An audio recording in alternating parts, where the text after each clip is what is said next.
ప్రియులారా, మన ప్రభు అయిన యేసుక్రీస్తు నామములో మీకు శుభోదయం. ప్రతిదినం ప్రభుతో అనుదిన ఆత్మీయ ఆహారం. జూన్ 28 ప్రభు దినం. నేటి లేఖన పఠనం యెషయా గ్రంథం 65వ అధ్యాయము 1 నుండి 12 వచనాలు.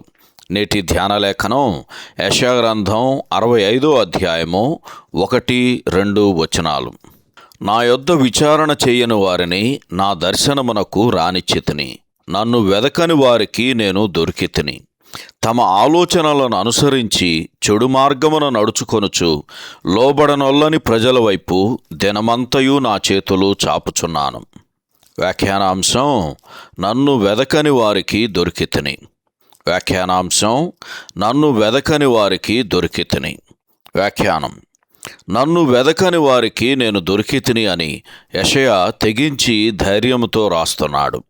పౌలు రోమీయులకు తన పత్రికను రాస్తూ యెషయా గ్రంథం 65వ అధ్యాయము 1 వచనమునే ప్రస్తావించాడు. దేవుని వెదకని, ఆయనకు ప్రార్థన చెయ్యని అన్యజనములకు ఆత్మ ప్రబోధమును అనుసరించి ప్రవక్త ఇక్కడ ద్వారము తెరుస్తూ ఉన్నాడని యెషయా గ్రంథం 49వ అధ్యాయము 6వ వచనంలో చదువుతాం. ఇవి గొప్ప తెగింపుతో కూడిన మాటలు.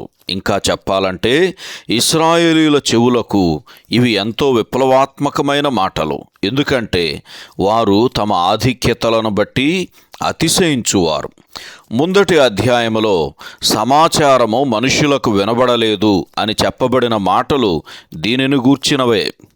మిగిలి ఉన్న శేషం యొక్క ఒప్పుకోలు మరియు విన్నపములు, వీటిని చూచి ఊరకుందువా, మౌనముగా నుందువా, అత్యధికముగా మమ్మను శ్రమపెట్టుదువా అను వేదనతో కూడిన ప్రశ్నలతో ముగింపుకు వస్తున్నాయి. అయితే పశ్చాత్తాపముతో ఆయన వైపు తిరిగిన హృదయమును ఆయన ఎన్నడూ అలక్ష్యము చేయుడు అని కీర్తన గ్రంథం 51వ కీర్తన 17వ వచనం చదివితే మనకు అర్థమవుతుంది. మనలో ప్రతి ఒక్కరము దీనిని అనుభవపూర్వకంగా ఎరిగిన వారమే. కాబట్టి దేవుడు మౌనంగా ఉండడు. ఈ గ్రంథము ముగియు వరకు ఆయన తన మాటలను వినిపిస్తూనే ఉన్నాడు.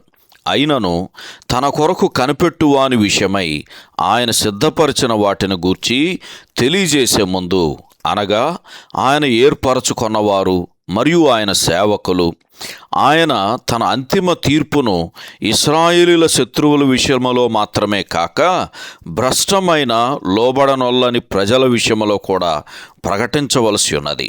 సహోదరుడు జాన్ కోక్లన్. శుభములతో వందనాలు.